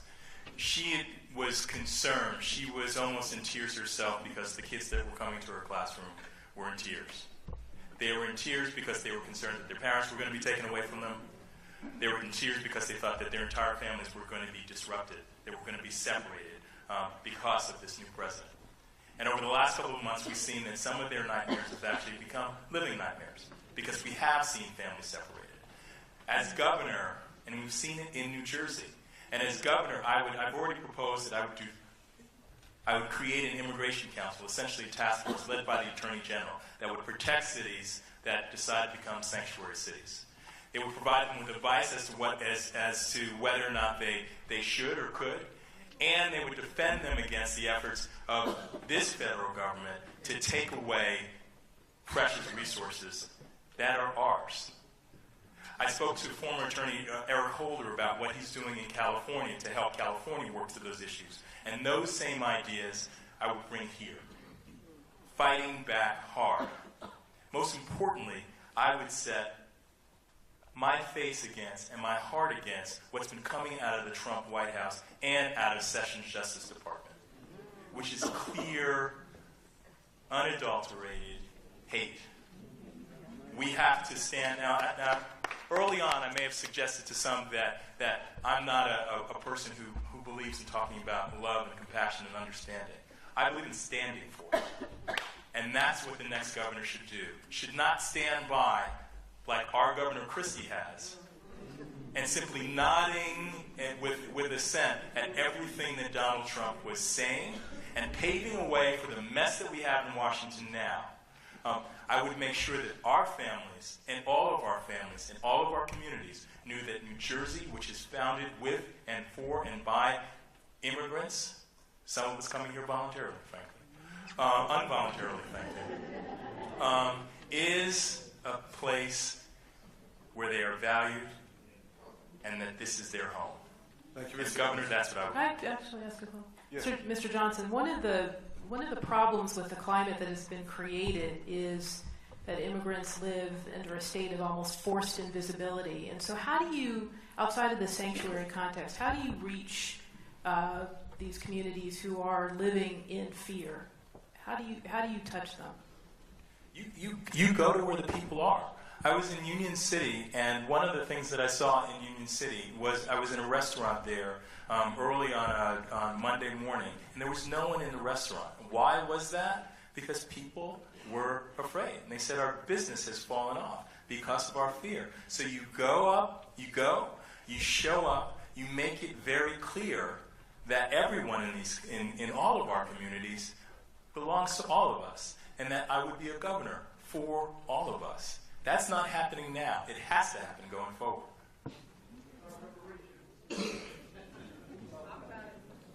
Mr. Brennan. You mean beyond sanctuary state status? You know, I wish I had an easy answer for this, because when you're dealing with fear and you're dealing with the demonization of the population and you're dealing with hate, there is no easy answer. Because I can promise the immigrants in this state that my administration and that my attorney general and my county prosecutors and every law enforcement official in the state will do everything in their power to protect them. But I can't instill a sense of safety in people who are hearing there's so many bad sentences that start with "since Donald Trump took office," and everything that follows is horrific. And so, what do we do with this? I mean, we have to look at this at the long game. We've got to get our artists together. We've got to get our musicians, our comedians, our painters, our sculptors, and we have to make sure that our voices are louder. And you know, I feel like I was somehow denigrated for talking about love and understanding and peace. What's so funny about peace, love, and understanding? I mean, what is the problem with that? Nobody's tried it. Nobody has come and run. They've all run as the law and order candidate, and they've all run as the education candidate or the economy candidate, but nobody's run on love. Nobody has said, I want to be the person that says, get together among like-minded people, find the common ground, and love one another. Because what are we here for if it's not about that? What are we doing in this country? Is it all about what size TV you got or how new your car is going to be? Or is it about being able to look at the person next to you and say, I feel you, I know you, I'm you and you are me and we are together. And that's what we have to do in this country. We can't keep dividing each other. And anybody who's dividing you is not your friend. And Donald Trump is nobody's friend but himself. Thank you. Mr. Zinner? I love you, Bill. So.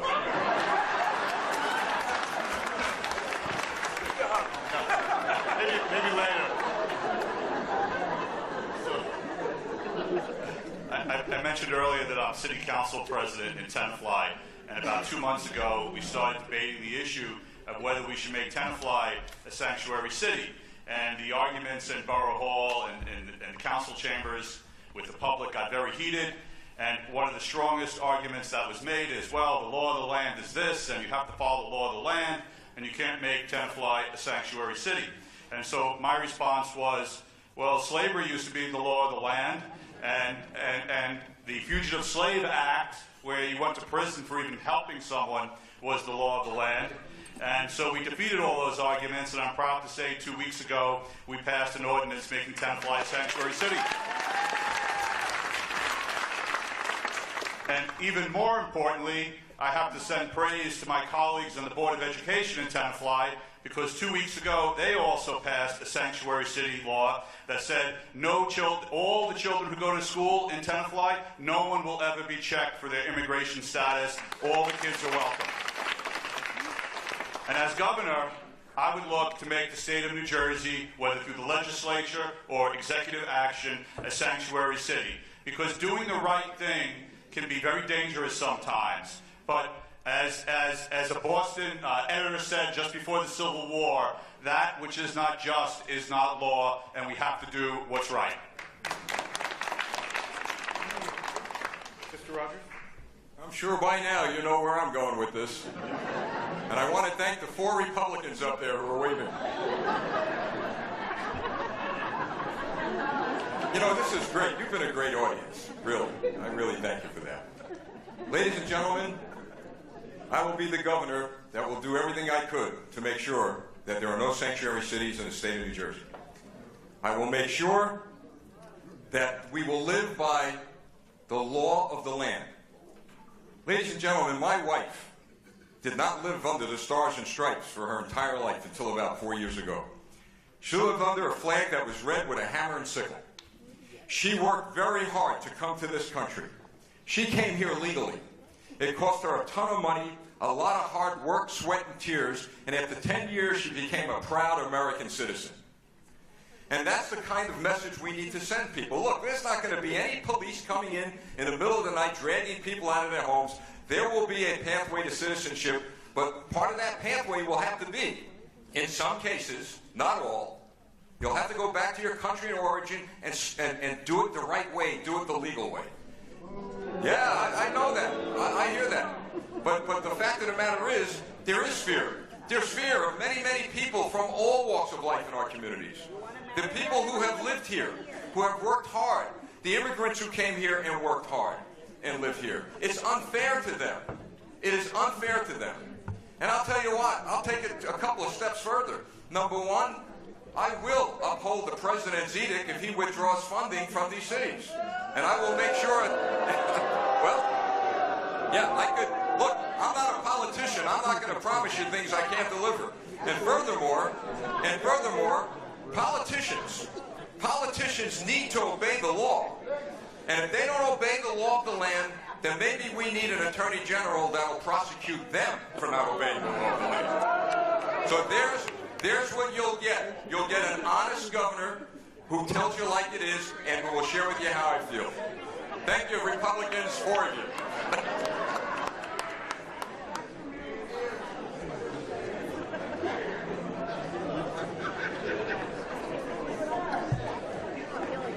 Mr. Rogers, that was mighty courageous.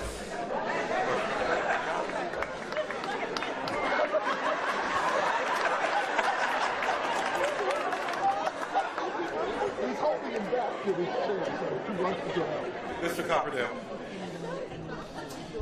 My least favorite building in this state is 970 Broad Street, the Rodinga building, and just the ways that building has been the center of disaster for people in my life.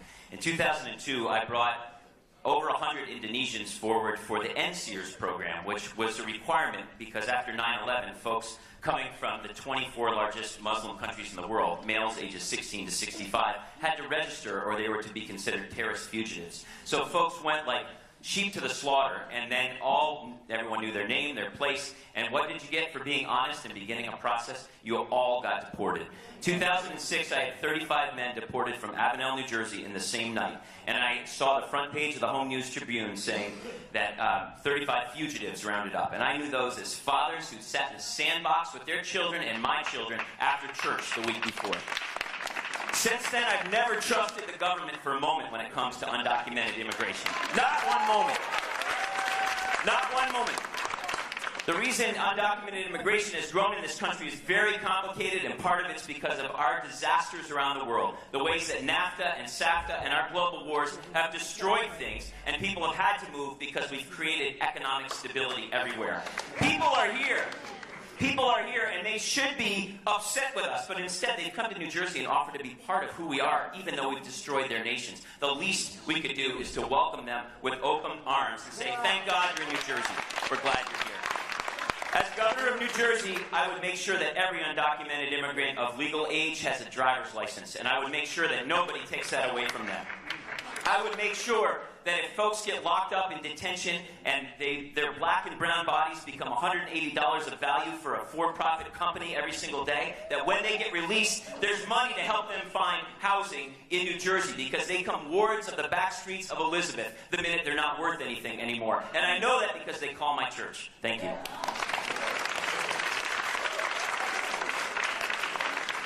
Mr. Wisniewski. Boy, it's getting tougher and tougher to follow everybody here.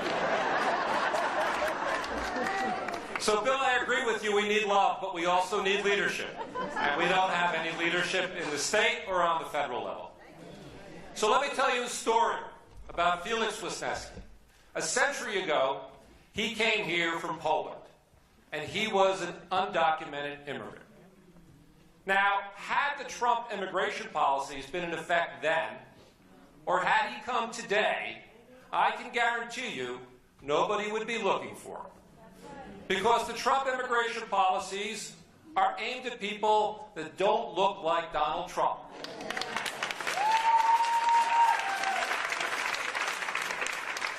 So let's be candid. We need to make New Jersey a sanctuary state.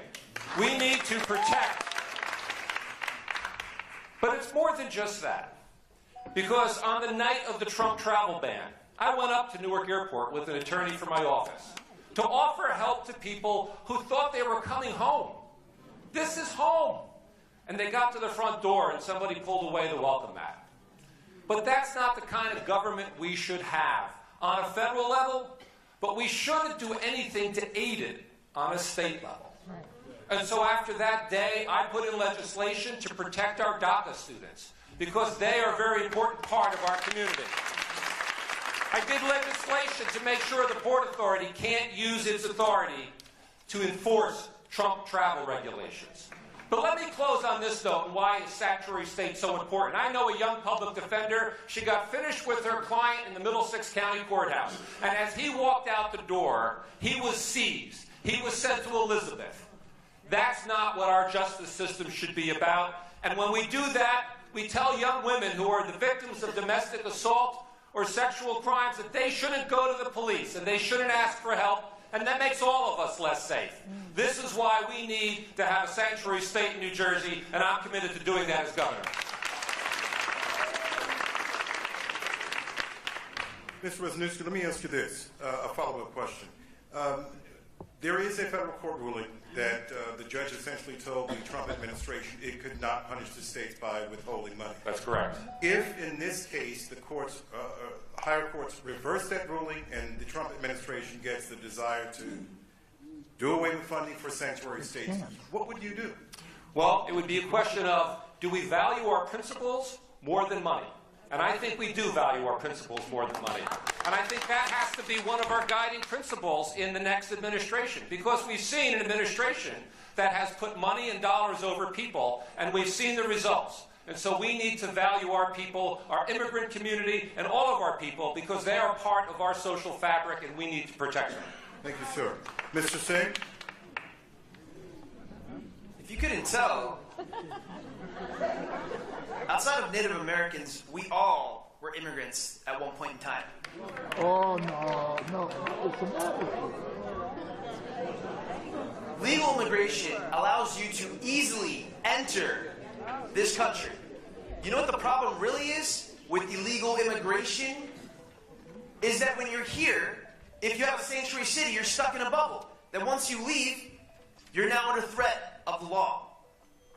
This is a short-term solution, this idea of sanctuary cities. A sanctuary state, a bigger bubble? What is it, you can't leave New Jersey? The people are supposed to, as American citizens, have certain inalienable rights. But if you're not here legally, if someone is treating you poorly, you can't go to the authorities. You can't have a recourse. I think it's a short-term solution thinking that sanctuary cities are going to protect families in the long term. What are you supposed to say? That you're off the grid for so long that now you're 2 generations in and you still have the same opportunity as someone here who's here legally? We need a long-term solution, and that's why we need to look to leadership, and it needs to come from D.C. Okay, but until then, I think we need to understand that having bubbles like Sanctuary City and making us locally have laws that contradict the federal government is not a smart move. I think that maybe it might be a little bit important that if you can go into an embassy and say you're on someone else's land, we use those as gateways so we can turn people into citizens. Thank you.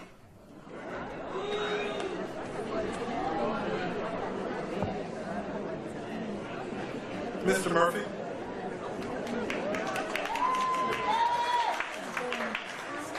I've worked in one of those embassies. I had the honor of representing the United States working under President Barack Obama. I always loved him, but isn't he looking better and better by the second? I was the United States ambassador to Germany. Germans would always come up to me and say, upon his election, you all have finally proven that you are, in fact, the immigration country, the beacon on the hill. And I would say, you know what, we've got our challenges too. So let's leave aside our president, or as our kids call him, he who shall not be named, for a moment, and acknowledge that under Governor Chris Christie, we have kept too many of our brothers and sisters in the shadows over the past 7.5 years. And that had very little to do with Donald Trump. So let's get back on our front foot and bring them into the sunlight. State identification cards for everyone. Access for driver's license, regardless of what your status is. For our dreamers, not just in-state tuition, but in-state financial aid. Let's also remember, our governor said he wouldn't take a Syrian refugee, even if it were a 5-year-old child. Come on, man. That's incredibly shameful. You've got to go through a 20-step process to get into this country. We ought to have our doors wide open. And then along comes this president. I think as it relates to immigration and immigrants, as it relates to health care, as it relates to education, with a Secretary of Education who doesn't believe in public education, the environment and EPA commissioner doesn't believe in climate change, governors will have never mattered more. We need governors who stand up. We need a governor in this state who stands up and rights what's wrong from the Christie administration, but stands up with an attorney general with a steel backbone and pushes back and says, this is a sanctuary state. You will not use our local and state police to unlawfully break up families. You won't use DACA data against our dreamers. There is a young lady named Karamir Andujar, who's a Rutgers student, who's a friend of ours. She's under the gun right now. She's been called in. She's a dreamer for her meeting next Tuesday, May 9th. She deserves our support, our prayers, and our solidarity. Thank you. Mr. Murphy. Mr. Murphy, if the higher courts reverse the federal court that made a ruling last week, how would you make up for the money that New Jersey would lose with this administration? First of all, I believe that the notion of a sanctuary city has no legal basis. So I'm of the opinion that won't happen. But we will defend to do everything we can to make sure it doesn't happen. But at the end of the day, our people, all of them, all 9 million of our people are the ones who need us to lead for them. We will do what it takes, no matter how much it costs, no matter how much energy or effort it may take. We'll have to find the money. Mr. Murphy, I'm going to double team you a little bit here. What support would you... Come in the middle. What support would you provide higher education to help colleges and universities support undocumented students? And the same question for public schools in the state. Well, we have to get back to funding education in the state.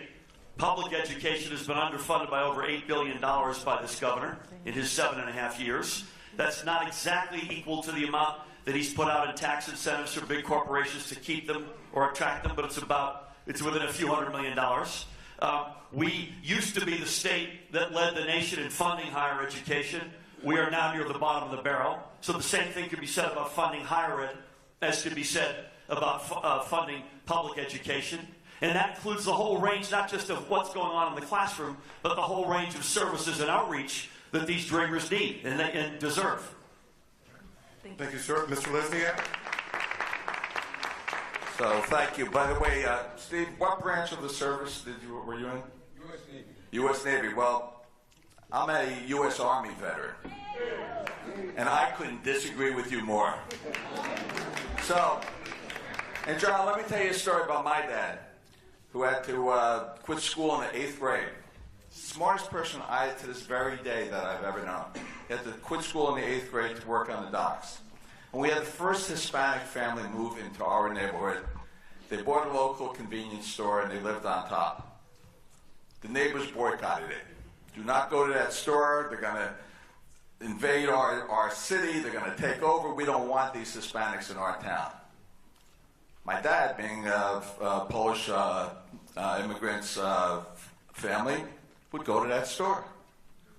I was 12 years old when I went to the store with him and walked down. He was confronted by a half dozen of angry neighbors. Why are you going to that store, that Hispanic store? We're going to drive him out. Why are you going and patronizing that store? Why are you going there?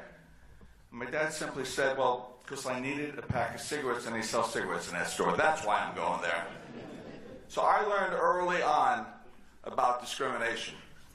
And I learned early on about acceptance. I've been to now in Hamilton, in Elizabeth, and in Highland Park. I've welcomed Syrian refugees. And every single time I've asked the Syrian refugees to stand up. And they sheepishly stood up, a little nervous and all. And I said, so you're Syrian refugees? And they said, yes, we are. I said, well, you are no longer Syrian refugees. You are now my brothers and sisters. God bless you. Thank you, gentlemen. Thank you to all the candidates for your thoughtful responses to our questions tonight. We will now ask each of you to deliver your closing remarks. And Mr. Zinno, we'll start with you. Thank you. Again, thank you for having me here this evening. So, for the past 40 years, we've been electing establishment candidates. and for governor. And the result of that, those 40 years worth of establishment governors we have here, are the trains are running off the tracks, the taxes are ridiculously out of control, we have a pension system that's bankrupt, the list can go on, but I don't want to go on with a negative list. My point is, it's 2017, and it's time to elect a gubernatorial candidate and put a governor in office who represents the people of this state. My job as governor are to take care of the people in this room. I don't owe any allegiance to any banking company, to any pharmaceutical company. No one has written large checks to bankroll my campaign, I can assure you that. And I have not had to write checks to get people to vote for me. I come out and I see them and I talk with them.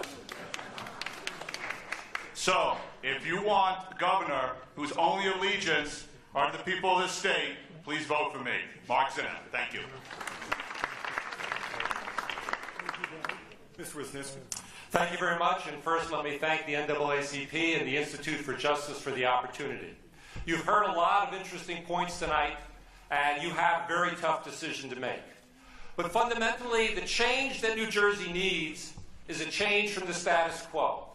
You need a governor who's willing to stand up outside the accepted standards and boundaries that govern our politics in New Jersey. And I ask you to consider that when you're thinking about who you're going to support in this primary election, you think about a candidate who's had the ability to stand up against the institution. So when John Corzine, our last governor from Goldman Sachs, wanted to sell the Parkway and Turnpike, I stood up against them and we stopped it. When Chris Christie closed the lanes on the George Washington Bridge and Democrats wanted to stop the investigation, I persevered and we got justice. But the fact of the matter is you need a governor that's willing to stand up and is not beholden to the party leaders. I hope you'll consider me, because New Jersey needs a change. Mr. Singh? You know, I'm a Republican, and because of that, I'm here today, and I think that's a very good thing, because we need to have open discourse. Because the number one problem in this state, first and foremost, is the fact that it's unaffordable. And it doesn't matter if you're at the top or the bottom. You will not have equal opportunity or a good standard of living for anyone if it keeps going in this direction. This state is just taxing more and more and more, and it's not getting to the people. It's not getting to the system. It's not getting through the system. We, as a people, are getting ripped off. I am the only candidate, Republican or Democrat, that is not a creature of the political class. If you want a problem solver, someone who cares about the people first, someone who's going to make sure your agendas get solved, you really need to consider looking at all of the platform, not just what was said here today. My name is Harshvardhan Singh, and I guarantee you I will be your next governor.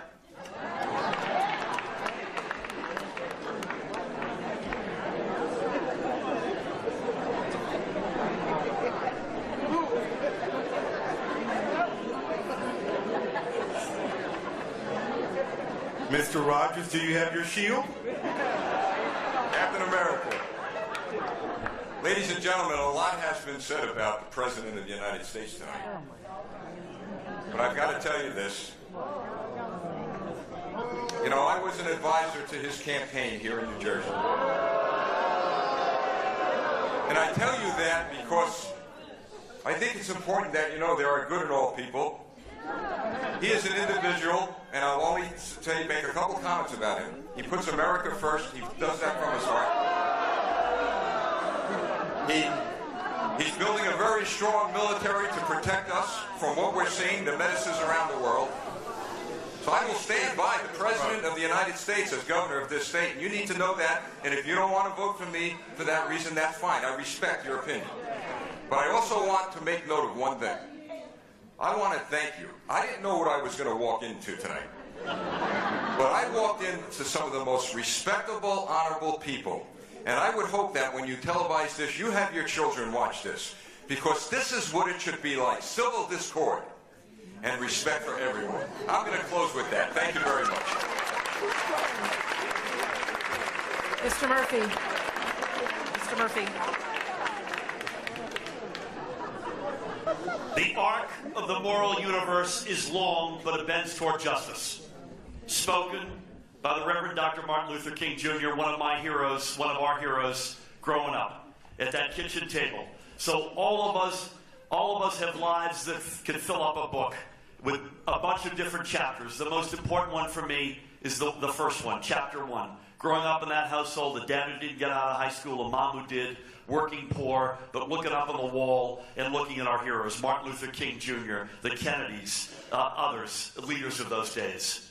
We need a governor who is prepared to reverse the last 7.5 years and reopen those systems to all of the state and push back against the president. Fund public education. Make the economy fair again. Make sure there's health care available for all of us. To make sure that we've got housing that's affordable up and down this state. We need a governor who understands, who's lived that, who will lead that journey back to get on our feet, back to where we belong. Thank you very much for hearing me tonight. Mr. Lesniak. Well, thank you very much for tonight. And New Jersey needs a champion. I've sponsored the most important environmental protection laws in the country. And I'm in court to knock out Christie's $225 million settlement of a $9.2 billion case, and I'm going to win that. New Jersey needs a champion who has won a landmark women's rights case, Ponter versus Ponter, that went beyond Roe versus Wade, that said a woman has a right to choose any medical procedure over her body, and nobody else has that right but a woman.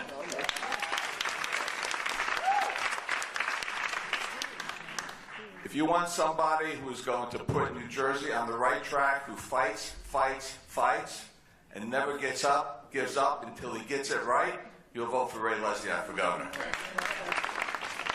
Mr. Copperdale. I decided to run for governor when I stepped into the ballot box nearly 4 years ago, and I recognized that the Democrat running was not being endorsed by 60 elected Democrats. Wow. And that was the moment when I thought, if it's a two-horse race and you won't support the horse that you're behind, then there needs to be another option out there. We lost out on Barbara Bona. And for now to have Democrats complaining about the last 7.5 years without admitting that they are complicitous in the problems that we have. It is time for the Democratic Party to take a backseat. It's time for the Republican Party to take a backseat as well, and to admit that the neoliberal agenda that's driven by both parties in this country is not going to actually lead to the revolution that will lead money to come as a wellspring from below and justice to come from below. It will continue to be some other form of trickle down. I don't want it from Wall Street, and I don't want it from the current political agenda. Give the Green Party a chance. Seth Copperdale. Mr. Johnson. If you like the last 7 years, or you like the last 15 years, if you like high taxes, if you like a transit system that doesn't work, then let's go with the same old playbook that we've been using time and time again. But if you want change, we need to have real democracy in this state. And that means not having somebody put on the thumb on the scale. It means having you, the voters, decide who your governor is going to be and what your government looks like. We saw 4 weeks ago, what happens when people stand up and say no. Trump got trumped.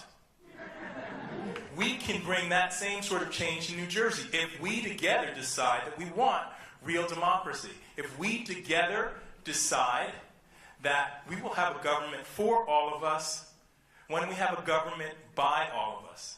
And that's why I'm running for governor, to bring all of us into this process. Not just a few, not just the elites, all of us. I come from a generation that has, in my family, 4 dozen cousins. That's a lot of us. We're in Hudson County, we're in Newark, there are tons of us. Our lives would be dramatically different now if we had different leadership in Trenton. And I'm going to bring that leadership to Trenton. I am fighting for love, I'm fighting for family, I'm fighting for my communities, I'm fighting for all of us. Let's bring the change. Last but not least, Mr. Brennan. Well, when I got up, I told you I was going to tell you the truth, and I kept my word. We heard some hard truths here tonight, and we had some hard decisions to make. But before I thank everybody for having me here, I want to let you know I wasn't invited to this event. I had to fight my way onto this stage, and I haven't been invited to 2 debates that are going to happen because I didn't raise $430,000. But what I've been doing I've been earning my right to be the governor of this state because for the past 30 years, I've been speaking truth to power. When Chris Christie closed those lanes on the George Washington Bridge and I heard that there was testimony that he knew about it, I signed a criminal complaint against Governor Christie.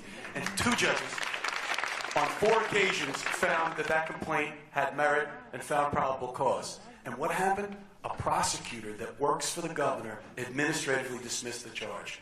Now, when we talk about justice, there's 2 systems of justice. There's a guy named David Sampson who used to be the Attorney General of the state.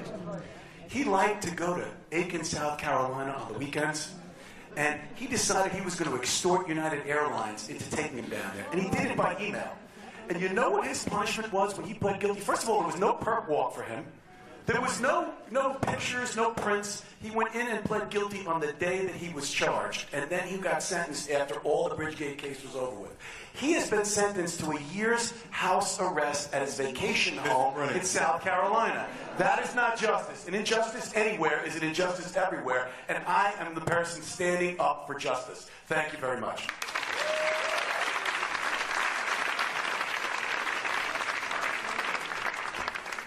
Thank you, gentlemen.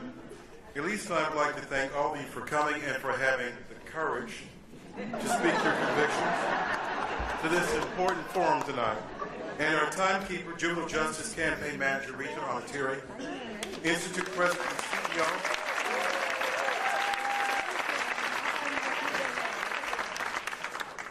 Institute President and CEO Ryan P. Haygood will now join us with some final remarks. Thank you. Ryan? All right, folks, we can make this very, very brief. Let us start by giving our incredible co-moderators, Elise Body and Michael Hill, a round of applause.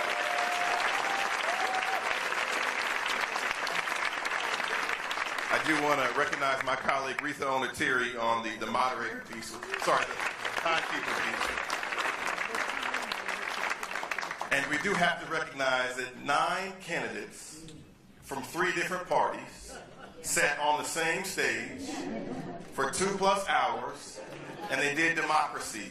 Let's clap it up for our candidates.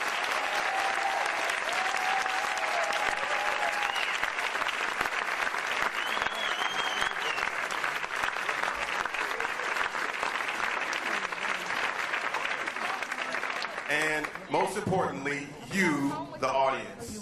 There are 2 critical dates. You know that the primary election date is Tuesday, June the 6th.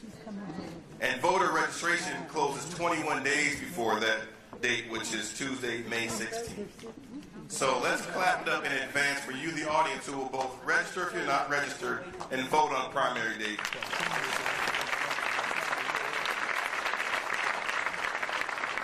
And as you contemplate voting, it's important for us to be focused on issues. So the Institute has provided for you outside a platform document that talks about the critical issues in the area of economic mobility, in the area of criminal justice reform, and in reimagining what an inclusive democracy should look like. So I encourage you to pick up the platform document if you haven't already. And finally, with this being the 50th anniversary of the Newark Rebellion, which folks know was sparked by law enforcement abuse of a black cab driver, John Smith, we, the Institute, created these commemorative posters. We want you to take one home with you. And finally, I want to thank our co-host, Richard Smith, president of the NAACP New Jersey State Conference, and John Schreiber for making this world-class performing arts space available to you. In the immortal words of Russell Simmons, God bless you, thanks for coming out, and good night.